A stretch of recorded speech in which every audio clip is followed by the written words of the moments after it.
Assalamualaikum warahmatullahi wabarakatuh. Waalaikumsalam warahmatullahi wabarakatuh. Selamat pagi anak-anak. Pagi, Alhamdulillah kita bisa berkumpul di ruang virtual ini karena kita telah diberikan rahmat iman, rahmat sehat. Nah, sebelum kita memulai pembelajaran pada hari ini, ada baiknya kita berdoa terlebih dahulu. Berdoa mulai. Berdoa selesai. Ada yang tidak masuk hari ini? Masuk semua ya sepertinya ya, sambil Ibu absen terlebih dahulu ya. Absensi kelas 10. Juliantina. Ya, hadir Bu. Ya, Juliantina. Hadir Bu. Tria Cahya Julisa. Hadir Bu. Ulfa Yuniar. Hadir Bu. Vivi Revianti. Hadir Bu. Alhamdulillah semuanya masuk. Sepertinya kalian sudah semangat sekali ya untuk belajar hari ini. Karena memang pada dasarnya untuk menggapai cita-cita, kalian harus penuh dengan kerja keras. Tidak hanya harapan, tapi juga harus ada aksi di dalam. Oke, sebelum kita memulai pembelajaran, sepertinya Ibu masih melihat ada beberapa anak yang masih off cam nih. Coba tolong dinyalakan terlebih dahulu kameranya, agar kita pembelajarannya lebih interaktif dan juga tujuan pembelajaran dapat tersampaikan dan dicapai dengan baik. Oke, sudah semua. Terima kasih. Sebelum memulai pembelajaran, Ibu akan sedikit mereview pembelajaran pada minggu lalu. Apakah ada yang masih ingat mengenai pembelajaran minggu lalu tentang apa? Saya Bu ingat. Ya, silakan. Saya. Baik, jadi kan pembelajaran minggu lalu kita membahas mengenai ketentuan Undang-Undang Dasar Negara Republik Indonesia 1945 bahwa suatu keadaan dapat dikatakan telah diatur oleh Undang-Undang 1945 dari wilayah, warga negara, kemerdekaan beragama, serta sistem pertahanan dan keamanan. Mungkin cukup dari saya, Bu. Terima kasih. Oke, bagus sekali dan tepat sekali Cahaya. Nah, teman-teman semuanya, pada minggu lalu itu kita telah membahas mengenai ketentuan Undang-Undang Dasar Negara Republik Indonesia tahun 1945.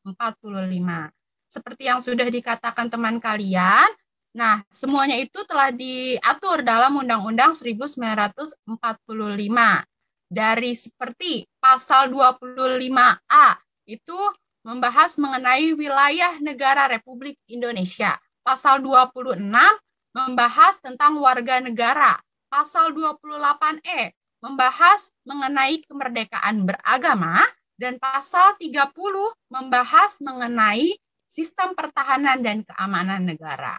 Untuk itu, perlunya kita menjaga keutuhan negara Republik Indonesia. Nah, terima kasih yang sudah berpendapat. Pada kali ini kita akan membahas mengenai kewenangan lembaga-lembaga negara menurut Undang-Undang Dasar Negara Republik Indonesia tahun 1945. Dalam slide terdapat beberapa tujuan pembelajaran nih. Jadi setelah mengikuti proses pembelajaran, peserta didik diharapkan dapat mendefinisikan dan mengidentifikasi kewenangan lembaga-lembaga negara, lalu mempresentasikan hasil verifikasi data tentang kewenangan lembaga-lembaga negara. Nah, dalam slide sudah terdapat gambar nih, ya kan? Tahukah kalian gambar apakah itu? Saya, Bu, tahu. Ya, apa, Vivi? Gambar apa sih? Gedung DPR Republik Indonesia, Bu. Iya, benar sekali. Nah, itu merupakan gambar gedung MPR DPR RI. Nah, yang disebut juga sebagai Wakil Rakyat atau Dewan Perwakilan Rakyat. Nah, DPR ini merupakan salah satu lembaga negara yang hak dan kewajibannya itu telah diatur dalam Undang-Undang Dasar 1945. Nah, pada minggu ini kita akan membahas mengenai suprastruktur dan infrastruktur sistem politik Indonesia. Terima kasih Vivi telah menjawab. Oke. Sistem politik terbentuk dari dua pengertian, dari sistem dan juga politik. Sistem adalah suatu kesatuan dari unsur-unsur pembentuknya, baik yang berupa input masukan ataupun output hasil. Secara etimologis, kata politik ini berasal dari bahasa Yunani, yaitu polis, yang berarti kota yang berstatus negara kota. Dalam bahasa Arab, istilah politik diartikan sebagai siasah yang berarti strategi.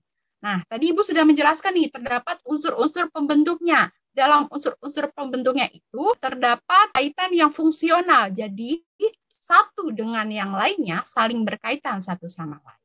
Nah, secara umum, sistem politik dapat diartikan sebagai keseluruhan kegiatan politik di dalam negara atau masyarakat, yang mana kegiatan tersebut adalah berupa proses alokasi nilai-nilai dasar kepada masyarakat dan menunjukkan pola hubungan yang fungsional di antara kegiatan politik tersebut.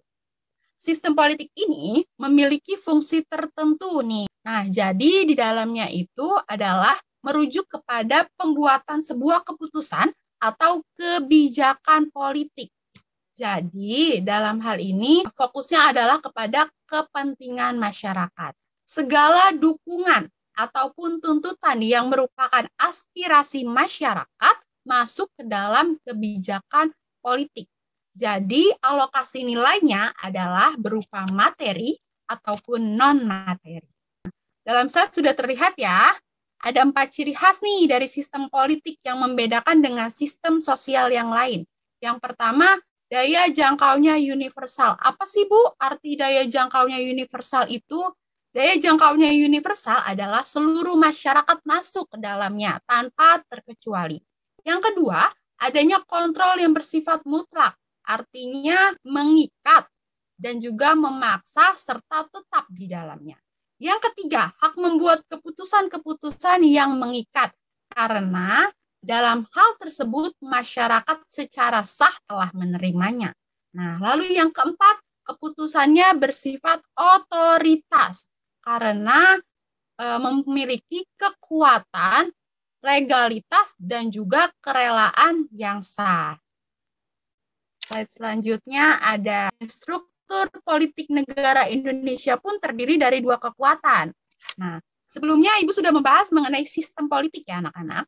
Sistem politik di sini dapat dijalankan dengan struktur politik, yaitu dengan cara melembagakan lembaga-lembaga negara yang ada di dalamnya. Dari 2 kekuatan ini, yaitu yang pertama, suprastruktur, mesin politik resmi di suatu negara dan merupakan penggerak politik yang bersifat formal. Nah, gambarannya ini adalah pemerintah serta lembaga-lembaga di dalamnya. Lalu ada infrastruktur. Infrastruktur politik adalah kelompok kekuatan politik dalam masyarakat yang turut serta berpartisipasi secara aktif. Jadi, dalam hal ini, infrastruktur politik di sini adalah kelompok yang tidak formal namun turut berpartisipasi secara aktif untuk melaksanakan ataupun dalam kebijakan publik itu sendiri. Oke. Di Indonesia ini banyak sekali organisasi atau kelompok yang menjadi kekuatan struktur politik. Akan tetapi, jika diklasifikasikan terdapat 4 kekuatan. Yang pertama ada partai politik. Apa sih Bu yang dimaksud dengan partai politik? Partai politik merupakan sekelompok masyarakat yang secara sukarela membentuk dirinya nih, karena merasa ada persamaan kehendak ataupun ada persamaan cita-cita. Dan untuk mencapai cita-cita tersebut, maka mereka membuat sebuah kelompok tersebut. Nah, cita-cita tersebut bisa dari cita-cita bangsa ataupun cita-cita negara melalui pemilu. Nah, lalu yang kedua nih ada kelompok kepentingan atau disebut interest group. Ini adalah kelompok yang berkaitan dengan kebijakan publik itu sendiri. Nah, mereka ini bisa saja bergandengan dengan partai politik, tetapi keberadaannya tetap secara independen atau mandiri. Jadi, dalam hal ini mereka bisa saja mencari dukungan dari kelompok masyarakat ataupun kelompok perseorangan. Nah, yang ketiga ada kelompok penekan, pressure group. Nah, pressure group ini artinya adalah sebuah kelompok yang mengupayakan sebuah kebijakan ataupun keputusan politik di sini harus sesuai nih dengan kepentingan kelompoknya. Jadi mereka memperjuangkan dan juga mengupayakan. Nah, yang keempat ada media komunikasi politik. Media komunikasi politik di sini adalah sarana informasi ataupun sarana untuk komunikasi politik di sini sendiri berupa dukungan ataupun tuntutan untuk pemerintah ataupun masyarakat itu sendiri. Selanjutnya, nah sampai sini ada pertanyaan anak-anak? Apakah ada yang? Ya, silakan Ulfa. Ya, Assalamualaikum warahmatullahi wabarakatuh. Perkenalkan nama saya Ulfa. Jadi kan dari tadi materi yang telah Ibu jelaskan itu muncul sebuah pertanyaan gitu ya, Bu. Jadi apa aja sih, Bu, yang termasuk contoh-contoh dari kelompok kepentingan dan contoh dari media komunikasi politik itu sendiri? Mungkin itu aja, Bu. Terima kasih. Oke, terima kasih juga Ulfa atas pertanyaannya. Nah, bagus sekali nih pertanyaannya. Nah, apa saja sih Bu yang termasuk di dalam kelompok kepentingan itu sendiri dan juga apa saja sih Bu yang masuk dengan media komunikasi politik? Nah, dalam kelompok kepentingan contoh-contohnya itu seperti elit politik. Terus ada serikat buruh, lalu ada serikat dagang, dan juga ada lembaga swadaya masyarakat. Sedangkan dalam media komunikasi politik ini sendiri bisa melalui televisi, radio, ataupun seiring perkembangannya zaman, seperti yang kalian tahu, kita bisa melihat dari internet. Mungkin seperti itu. Bagaimana Ulfa atas jawabannya? Baik, Ibu, sudah cukup jelas. Terima kasih. Nah, terima kasih juga. Untuk bahan evaluasi nih, Ibu akan memberikan kalian tugas nih.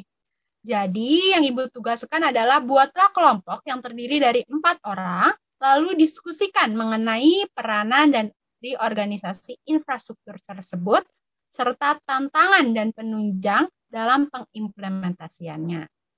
Lalu, buatlah dalam bentuk presentasi untuk dipresentasikan di minggu depan. Nah, sudah jelas untuk tugasnya? Atau ada yang ingin bertanya? Ibu izin bertanya. Iya, silakan Juliantina. Nah, kalau untuk sumbernya itu bebas atau bagaimana, Bu? Dan nanti kalau di slide presentasinya itu poin-poinnya aja atau bagaimana, Bu? Terima kasih. Iya, terima kasih juga Juliantina. Nah, bagus nih pertanyaannya. Nah, itu dari sumber-sumbernya itu boleh kalian mencari di internet ataupun di buku paket lainnya ya. Tapi selain dari Blogspot. Jadi sumber-sumbernya itu harus jelas dari mana-mananya gitu ya. Terus untuk PPT-nya itu sendiri ya benar sekali poin-poinnya saja yang kalian cantumkan di dalam PowerPoint tersebut.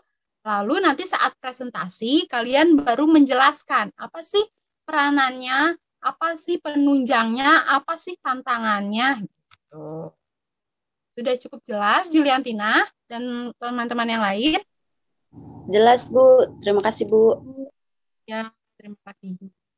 Oke. Nah, tepuk tangan buat kita semua.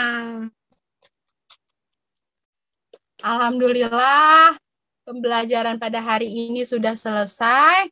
Ada baiknya kita berdoa terlebih dahulu ya. Berdoa mulai. Berdoa selesai.